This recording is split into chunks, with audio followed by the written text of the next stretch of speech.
মোরব্বা যদি ঠিকঠাক বানানো হয় এই মোরব্বা ফ্রিজ ছাড়াই সারা বছর ভালো রাখা যায়। তোমরা একবার এইভাবে বানিয়ে দেখতে পারো।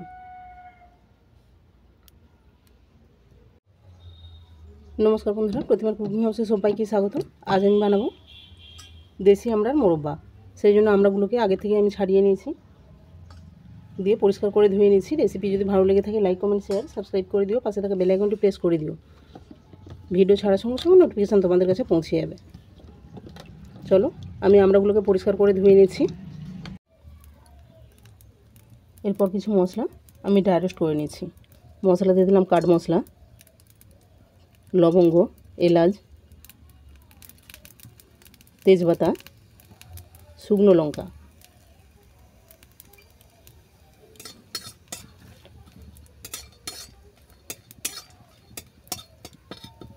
এটাকে কিছুক্ষণ রোস্ট করে নিচ্ছি।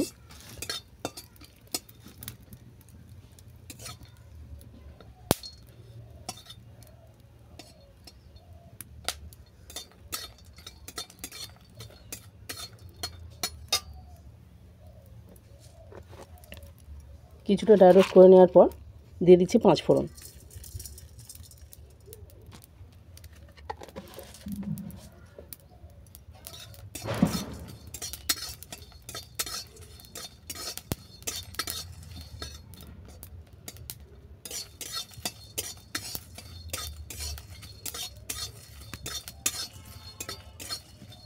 সমস্ত মশলা ভালো করে ড্রাই রোস্ট হয়ে গেছে।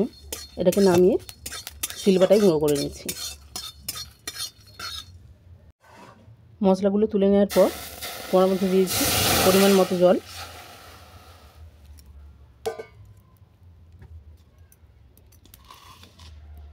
দিলাম স্বাদ মতো লবণ, দিলাম অল্প পরিমাণে গুঁড়ো হলুদ।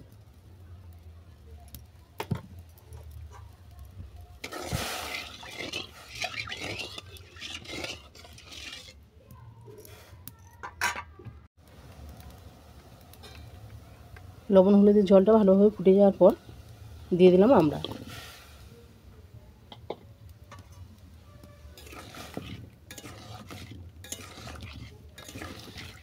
আমড়াটা 2 মিনিট ভাপতে থাক, ততক্ষণ মশলাটা আমি গুঁড়ো করে নেব।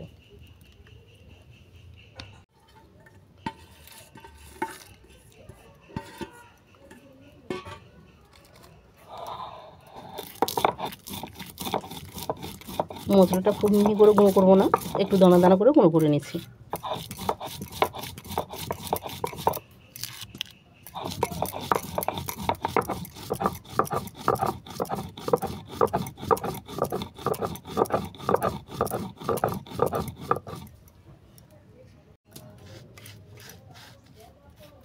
দেখো মশলাটা দানা দানা করে গুঁড়ো হয়ে গেছে। এটা শিল থেকে নামিয়ে নিচ্ছি।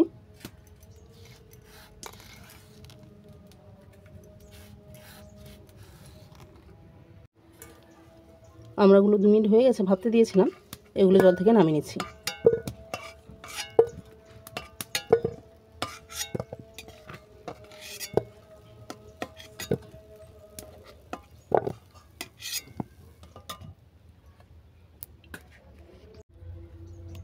আবারও কোনাটাকে পরিষ্কার করে বসিয়ে দিয়েছি। এর মধ্যে দিয়ে দিচ্ছি অল্প করে চিনি। চিনিটাকে আমি ক্যারামেল বানিয়ে নিচ্ছি, যাতে মোরব্বার মিষ্টি একটা কালার আসে।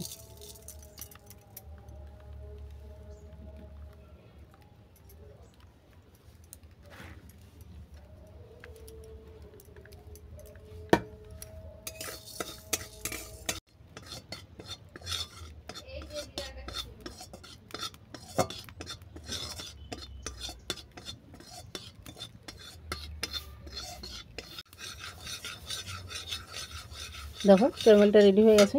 এরপর দিয়ে দিচ্ছি অল্প পরিমাণে জল।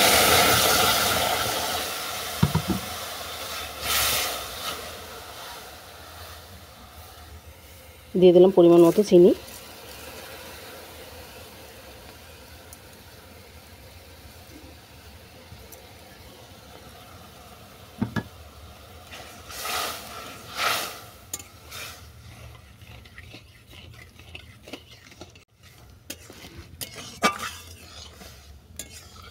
চিনিটাকে ঘন একটা শিরা বানিয়ে নিচ্ছি।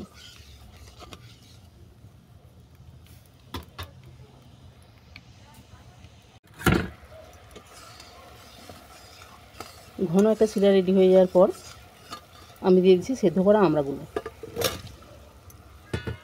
তবে খেয়াল রাখবে আমরা যেন সুন্দরভাবে সেদ্ধ হয়। দেখো আমড়াটা কত সুন্দর সেদ্ধ হয়েছে, দেখি বুঝতে পারছো।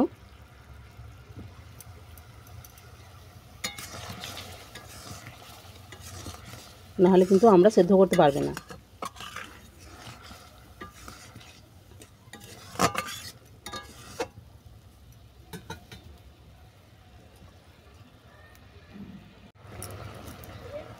আমড়ার সঙ্গে চিনি শিরাটা কিছুক্ষণ ফুটিয়ে নিয়েছি। এরপর দেখো চিনি শিরাটা আমড়ার গায়ে লেপটে যাচ্ছে, দেখি বুঝতে পারছো। এই অবস্থাতে রোস্টের মশলাটা আমি দিয়ে দিচ্ছি।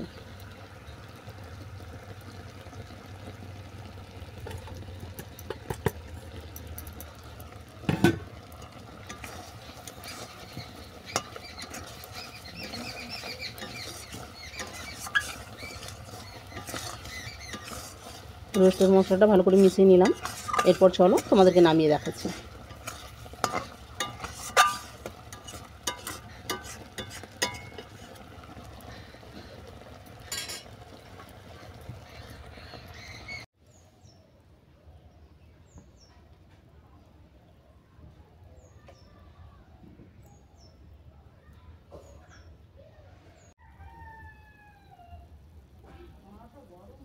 আমড়ার মোরব্বা কেমন হয়েছে কমেন্ট করে জানিও। যদি ভালো লেগে থাকে শেয়ার করে দিও আর চ্যানেলটাকে সাবস্ক্রাইব করে দিও।